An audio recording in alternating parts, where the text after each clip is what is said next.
Guru Thomas Hendricks here. I'm the host of the Legends Behind the Craft podcast. On this show, I talk with leaders in the wine and craft beverage industry. Before we get on with the show, it's time for a sponsor message. Today's episode is sponsored by Barrels Ahead. At Barrels Ahead, we help the wine and craft industry scale their business through authentic content. Go to barrelsahead.com today to learn more. Last week, we had a really special tasting with Scott Yeats and Chris Rattenauer of Mythology Distillery based out of Steamboat Springs. They walked us through the importance of blending whiskey and then their dedication to distilling botanicals into gin. If you haven't checked out that episode, be sure to give it a watch and a listen because it was a good one. Today, I am super excited to talk with Nick Buzzell. Nick is the chairman and CEO of NBTC Studios and the founder of the Spirits Network. Welcome to the show, Nick. Hi, how are you? I'm doing great. How are you guys? How are you doing today? Very good. Thank you for having me. I'm glad to be on today. Oh, excited to talk to you. So Nick, starting off, tell me a little bit about LBTV and the structure. I know in the pre-show, you gave me a walk down through it. Yeah, so NBTV Channels, which is the parent company, NBTV Studios is our content production business. And then NBTV Channels is a separate holding company that essentially is a media company that has a platform, a video commerce platform. And we have multiple channels that use that technology platform, which essentially is shoppable TV, buy what you see. So from TV, mobile, desktop, we allow consumers to click and purchase products and have them delivered to their homes. So Spirits Network is our first network, and we have built essentially what Food Network did for culinary, we're doing for beverage, alcohol, both spirits and wine. And we're telling stories around the world's greatest spirits producers, the greatest stories behind the bottle, the science, the history, the lifestyle, the culture, the travel, the people,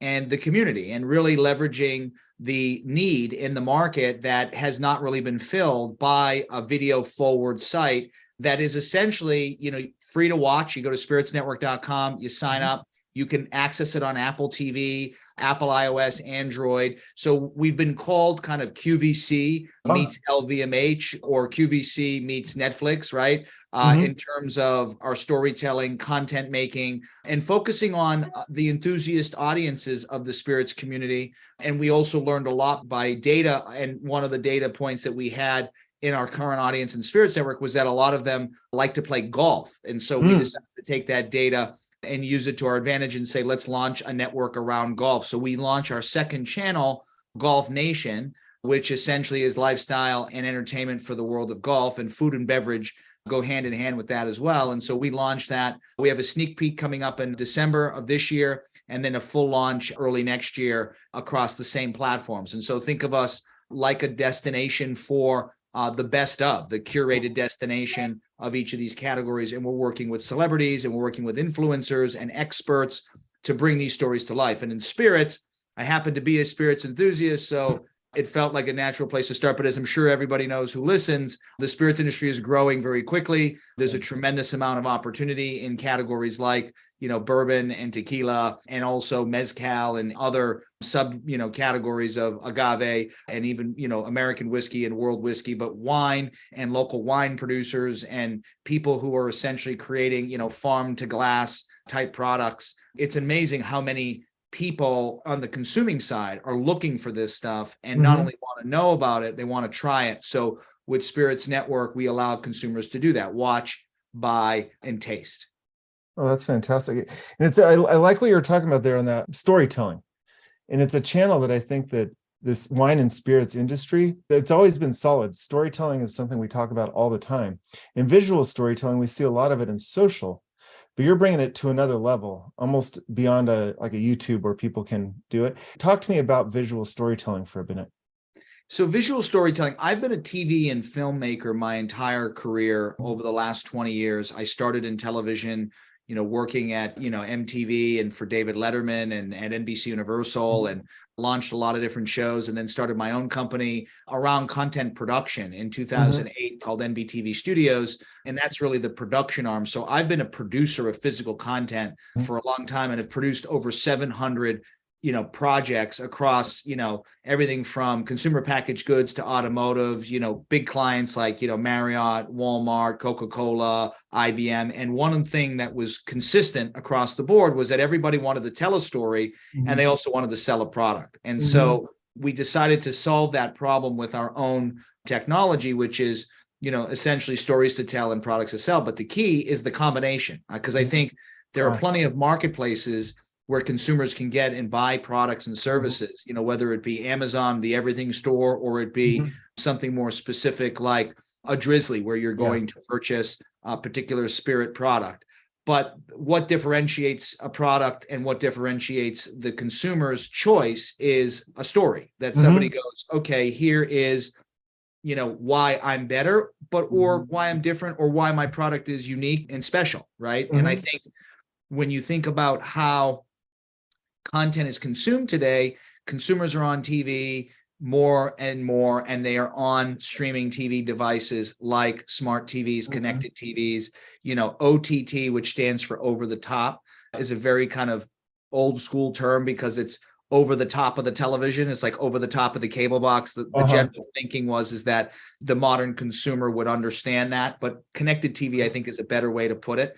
And funny enough, it's, consumers that have never had cable, it's like over the top of what, right? But the idea is that there is an opportunity to engage that customer through their television when we're not on our mobile device, we're on our TV. And we feel like that lean back experience is special, and we can really tell long form stories there. I mean, our average content engagement time across platform is over 14 minutes on Spirits Network. Our average cart size is $250. We have consumers that are coming to buy something very specific. So we have people that are looking for that specific bottle of wine or that specific bourbon or that specific tequila.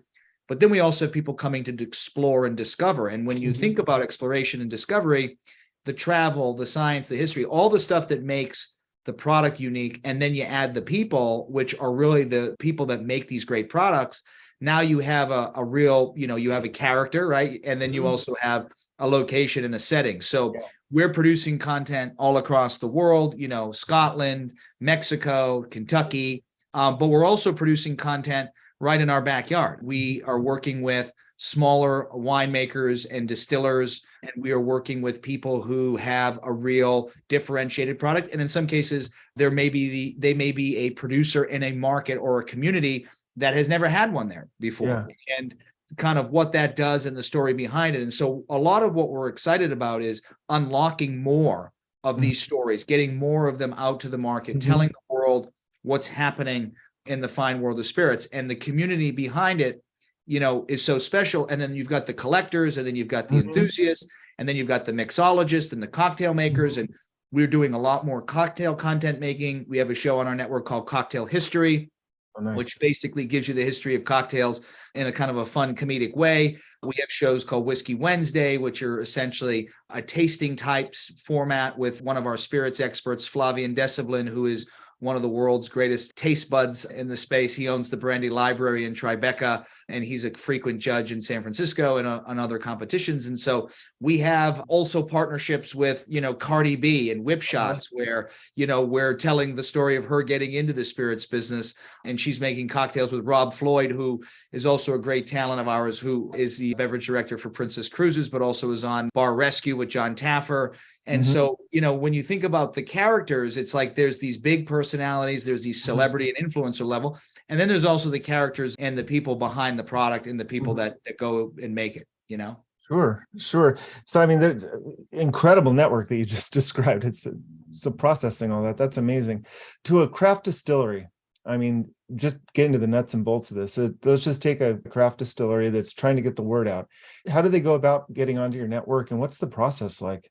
Well, it's interesting because we really want to work with every brand at every level. I know that sometimes smaller, more craft distillery, based brands have a challenge with marketing, and or a mid-market one that maybe has a budget. Like, what's the budget? Or maybe even a budget, right? It's like you got to make that budget work, right? So, and you really got to drive sales. And so one example that we just did for a really great, essentially craft wine producer upstate New York in Millbrook, New York, the Elizabeth Winery. You can actually see it on Spirits Network now. We created a whole distribution plan and we actually got them distributed outside of New York State. One of their challenges was they were very limited to farm to table kind of New York State regulations and just kind of where their market was. But they had consumers in other states that had tried their product that wanted to get more of it.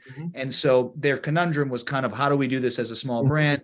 They produce a significant amount for a, kind of a hometown brand, but they also are very high end, right? There's an element to their product that is also very accessible, but they cater towards people who appreciate, finer products. And to that point, that also brings opportunity to address them, but then also to open up and address a wider audience. And so distribution was key. And so we built them a whole brand channel, which you'll see around this. And Neil Grossman, the winemaker, happens to be a friend of mine, but also he's a fantastic vintner and somebody who is creating a really great product. So we took the time to really design a product with him on the visual side that supported their hometown and their kind of locality. So it was very visual about their home and it was very visual about the land and the terroir. And it connected all of these pieces together in a way where the story was told through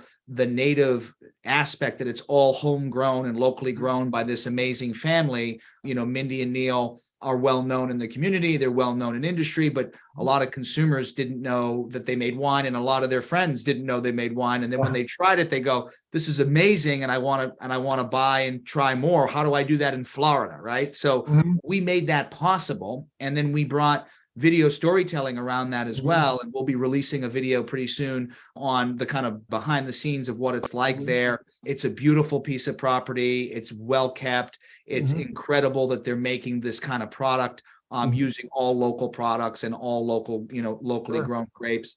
And so when you think about this story, it's a story inside itself, but then it also becomes something that's now very tangible because of the way that we're communicating it and allowing people to buy it and try it. So now you're watching this story, you buy what you see, and then the next time you're actually tasting it, and you potentially, depending on where you live, could be watching and tasting at the same time.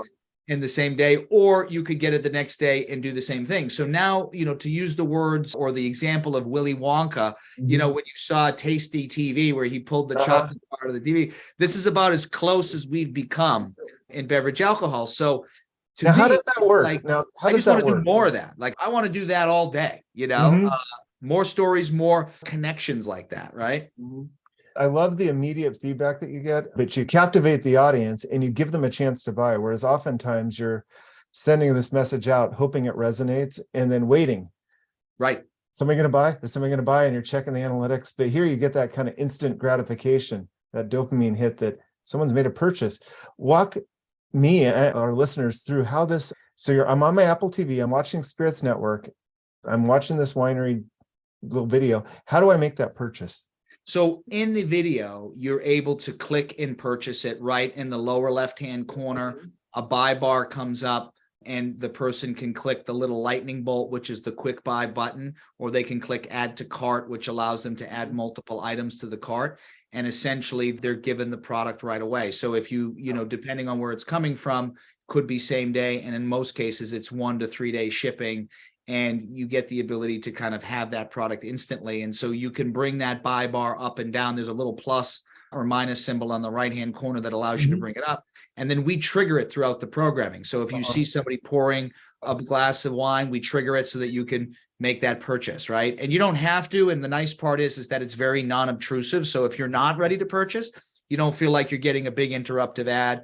If you notice the interruptive ad market and what's going on in that is that consumers are tuning out a lot of advertising. Absolutely. And so this is not only hard to tune out because you're watching it about the product, but then you also have an additional opportunity to click and purchase. And we're seeing a tremendous amount of people take advantage of that. We're also seeing people come in for our drop zone, which we're very excited about. Drop zone essentially is the, sneaker drop format for beverage alcohol. So now we're doing limited time releases. We're doing special releases. We're doing, essentially products that are either rare and hard to find or, special edition. The thinking here is that this is a reason to not only come back time and time again, but there's lots of producers who say, I've made something really great. but I don't have, a lot of it, or I have some of it, but I know I need more of it and it takes me more time to make it. And so, how can I move the products that I have now? And so this is a good way to do that. Usually it works really well when there's a video story behind why, right? Like why it's great, why it's unique, why it's limited time. And, the cool part is that there's a lot of opportunity to really connect with the audience first party and tell that story consistently, over and over again, but also to re-engage that customer without having to reacquire them. That's fantastic. So the first purchase of the product, do you handle the fulfillment, and how does the person put in their shipping information? Does that have to be prearranged? So the way that this works is we work with a retail network of fulfillment partners who essentially enable us to be able to ship locally. If the product is not available locally, then we have a group of retail partners in major markets that will take product in on behalf of Spirits Network so that we can actually fulfill, more niche products or products that are essentially harder to get. So it's all, 3-tier compliant. It's all designed to essentially create the fastest path and the most efficient path to the customer. Okay. No, that makes sense. I have my little Apple remote. How do you input your shipping information? So your shipping and all of your billing information is established when you sign up to spiritsnetwork.com. I see. Okay. You So become a member. Yeah. So you visit, the flow is you go to spiritsnetwork.com. There we go. Okay. You sign up for free, but you give us your billing and shipping and you put your credit card in. And then when you go on Apple TV and any other device, it's authenticated. And so now you can easily purchase. But when you do, you can pick other addresses and you can say, send it to my main address or send it to my vacation house or whatever it is. But you also have the ability to, you make some adjustments using the, with the Apple curated keyboard that will come up, and you can go ahead and do that too. But you have to sign up your credit card and everything on the .com first. And then it's almost buy now. I love it. It's like one click and buy because you don't need to put, the data back in. Yeah, no, that's great. But yeah, I'm notorious for watching YouTube videos all night long and then making mental notes of what I need to look up the next day and buy it. Without that filter, my wife's going to be seeing a lot more packages coming in. I want to shift here a little bit on this authentic storytelling and visual storytelling, because that's something I've been thinking about a lot lately is AI content, AI-driven content, which is now going even to music and pictures. And they say something like in 10 years, 90% of the content on the internet is going to be AI created, which is kind of against the wine and spirits in its authenticity. But what you're doing, from what the videos I'm seeing, they almost like mini documentaries that go beyond that are able to instill that authenticity that I fear is getting lost very quickly on the internet. Yeah. So going back to what you said earlier in the conversation, that the key is storytelling, right? We are the part I'd like to make, look, I love spirits, right? But I was a storyteller first, and I essentially created the Spirits Network to solve the need to be able to hear the stories of spirits first. And then the idea of being able to purchase them became an obvious utility that made sense. And so to me, the story has to be good, right? It has to be well produced. It has to be good, even regardless of stuff that we're doing with, whether it's remote location or, shorter time frame. Sometimes people want to grab things and it's like, you've only got a couple weeks to prepare. But our mentality is, quality and content and authenticity are paramount. And we really take our pride in taking time to craft those stories and make them look really cinematic and beautiful. And we don't really necessarily dictate how long it should be. It should be, if it's 2 minutes to tell a great story, great. If it's 20 minutes to tell a great story, as long as it's a great story or a story that keeps people interested for 20 minutes, then we're happy for you to do that. So, we come at it from that content maker first, and then we add this layer of, now we're going to bring the commerce element in, and then we're going to bring that community building and deep dive, because we have a loyalty points program that people get points for purchasing, and they can get discounts on shipping or access to limited time drop zones.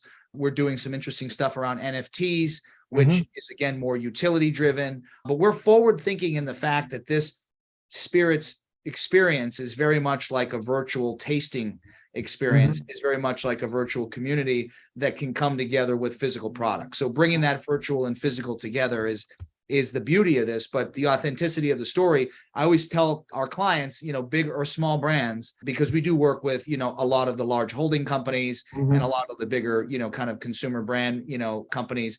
But I always say whether the product, if the product's good, then people are going to like it. And if the story's good and the product's good, people are going to love it. But if any one of those two things is not true, either the story's not good and the product's not good, it becomes hard to sell. And so you have to have a good product and you have to have a good story to tell. And in some cases, it doesn't always have to be completely real either. I mean, the interesting part about this industry, and which is maybe why as a Hollywood style, content maker, I thought it was so intriguing, is that I learned that even some of our favorite brands, the story is a marketing campaign, or it's completely, folklore. I think is in good fun. It's like, you want to hear the great story. You want to taste a great product.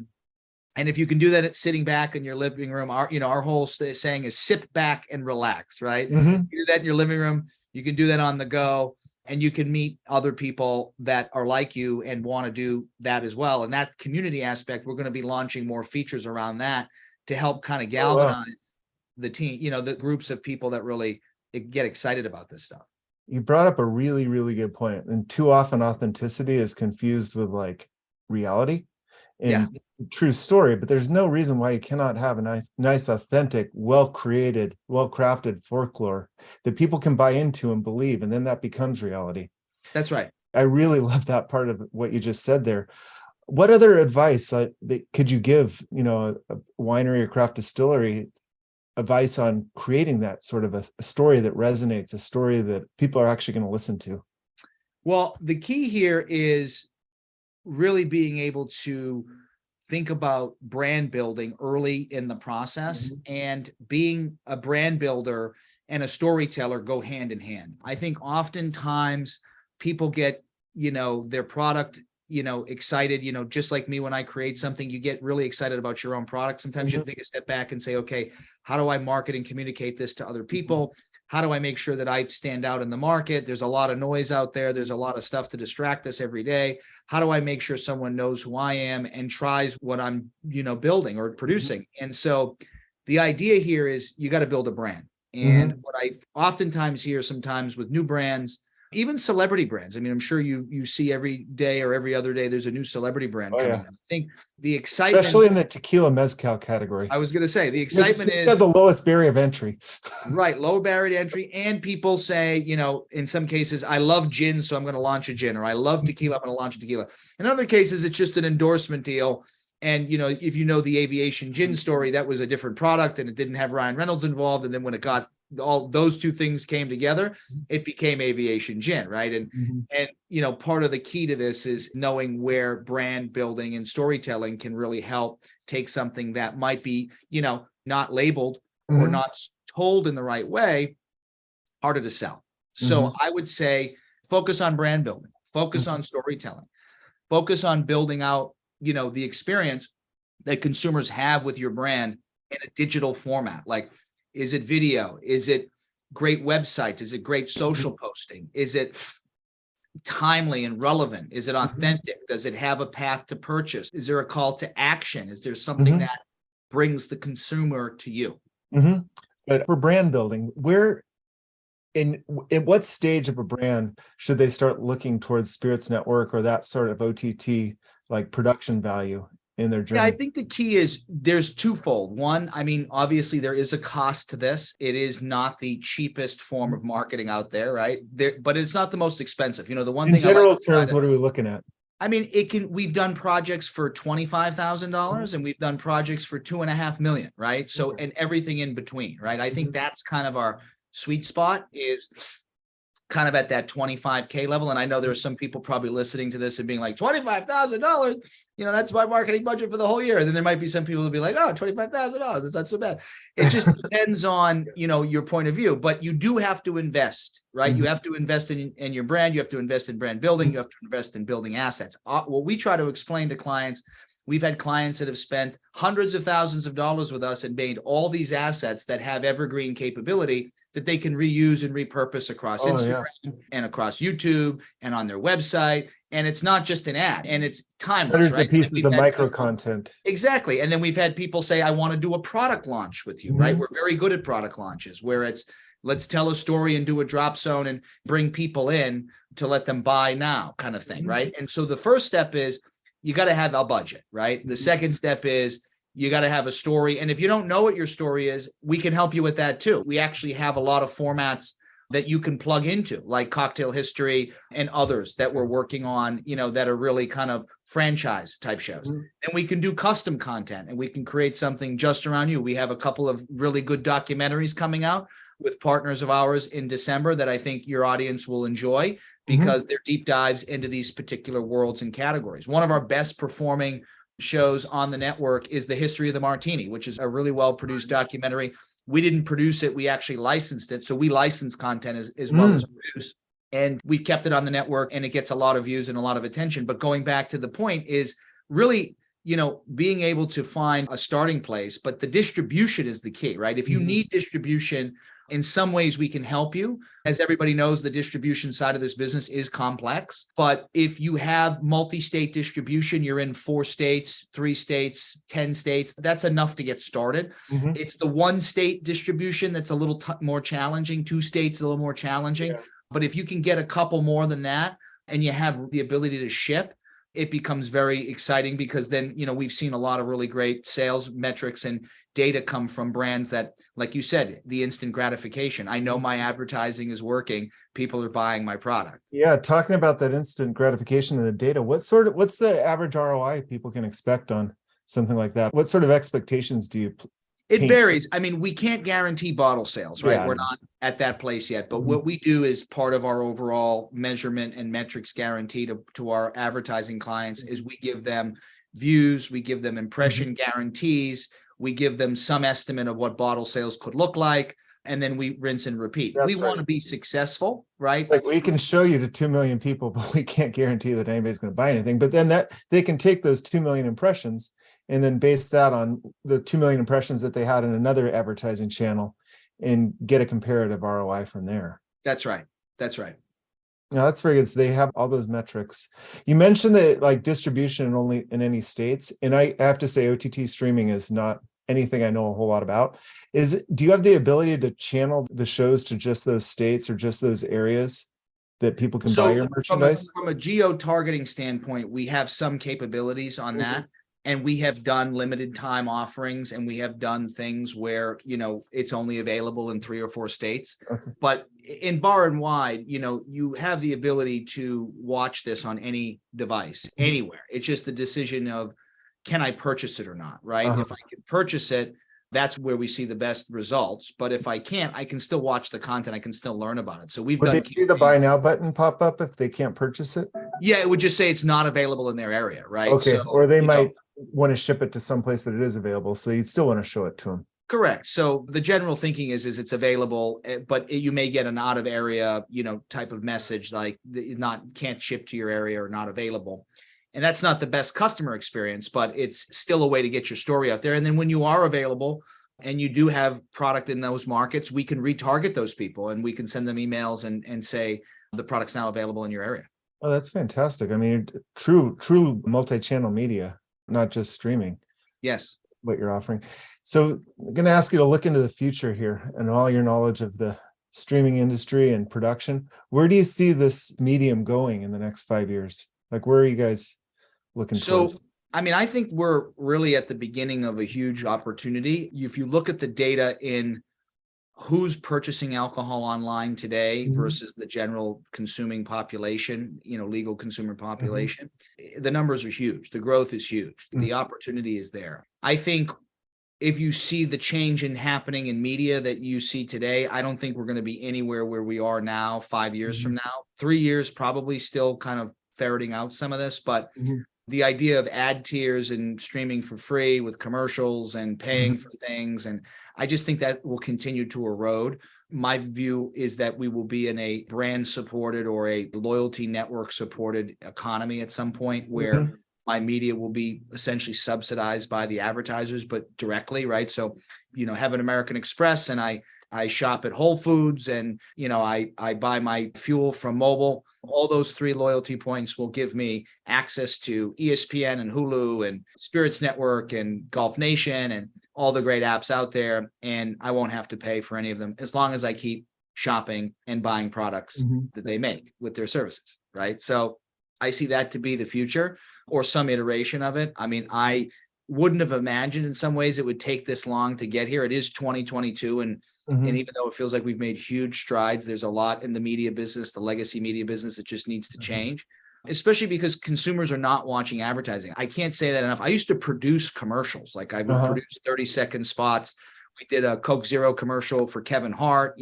We've done, big broadcast projects, also episodic television, but good old fashioned commercials. And with the exception of the commercials that I produced, I didn't watch any commercials. And we'd go into meetings and people would be like, can we skip this commercial so we can get to the meeting? And we're like, but this is what we're making. You're telling us to skip what we're making. It's like, it already doesn't work. Like, it just is interesting because, when you think about the customer experience, there's so much more room to make this a better experience. I don't even think the customer cares where it comes from. Like this whole, Drizzly versus Reserve Bar versus GoPuff versus any of these kind of last mile delivery companies. It's a small segment of the business, but it's the last mile delivery that's the most important. And it's that 10% business that is hard, I think, to scale because everybody's trying to go after these customers, and these customers don't have the Uber of yet. And so I think they're all vying to be the Uber of what they do in this space. But I think if you look at how people consume streaming media and also spirits in particular, they're not necessarily in an environment where they're looking for, the QVC of spirits, but they're looking for the Netflix of spirits, which is where the stories are and the content is. And then their QVC-like function comes with it, right? Marketplace forward is a tough business to stay in, right? It's hard to scale. It's very prohibitive. You have to acquire the user. You have to maintain the user. You have to get them to make repeat purchases. But with the other way around, where the stories and the products bring the customer, and they allow the customer to engage in what they're looking for already through media, and now they can buy, is a different mousetrap, so to speak. And I think that's really where this industry will have to go, because it becomes hard to sustain. Nothing goes up forever. Like, it's like, Netflix. I mean, I just read there's officially 8 billion people in the world. Netflix, I think, has 200 million customers. So if their business plan is really rooted in that they're going to get to 8 billion at some point, I mean, that's really hard to do, right? So I feel like there has to be another play, which it involves commerce, but it really comes back down to a consumer experience. If the consumer experience isn't good, people are going to turn off and they're not going to use the tools, right? So we're really focused on building that customer experience. It happens to be really hard in alcohol, but it's not as hard in golf. And we have other channels planned we'll be coming out with. You don't have to age gate golf. Correct. And Golf Nation, you'll see that there's a lot of great programming and it's free and it's the same economic model and it's the same platform, but it also brings out the fact that like the core buyer, the hardcore consumer that's actually going to purchase versus the person that's just kind of learning about it. Well, you went there. It's customer lifetime value, right? So really what we're doing is looking at the accessible luxury audience, and we're looking at the audience that is known to spend money on things that they need and want specific to the categories that they want, versus being a generalist, right? We're a specialist, and we're really drilling in to these niche audiences. We have this kind of the riches is in the niches kind of approach.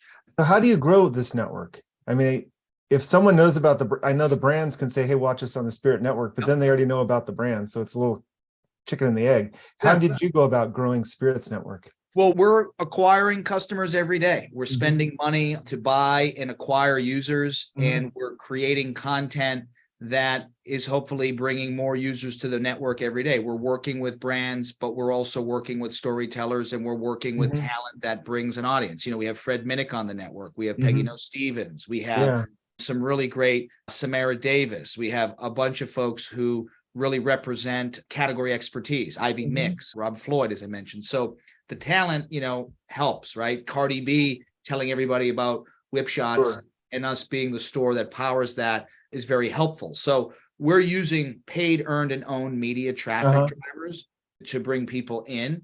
And we're driving that through the overarching experience where, you can buy what you see. And we hope that you stay with us across spirits and golf and everything else.